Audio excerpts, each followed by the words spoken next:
একজন প্রকৃত মুমিনের এই প্রশ্নগুলো জানা উচিত। আপনি তিনটির মধ্যে কয়টার সঠিক উত্তর দিতে পারেন কমেন্টে জানাতে ভুলবেন না। প্রশ্ন ১, মহান আল্লাহ তাআলা পবিত্র কুরআনের কোন সূরাকে সূরাউল আসাস বা কুরআনের ভিত্তি হিসেবে অভিহিত করেছেন?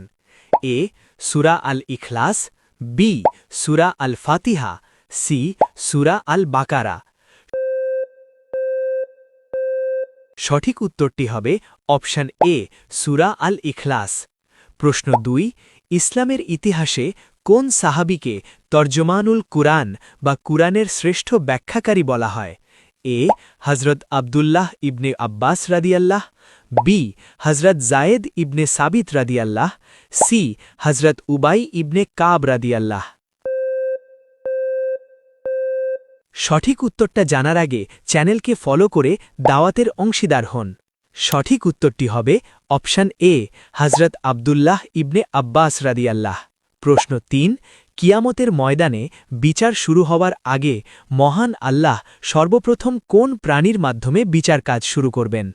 এ মানুষ, বি জিন, সি পশু পাখি। উত্তরটি জানার আগে ভিডিওটি শেয়ার করুন। একটি ভালো কথা শেয়ার করাও সাদাকা। এই জ্ঞানটি শেয়ার করে আপনিও সাদাকায়ে জারিয়ার অংশীদার হন।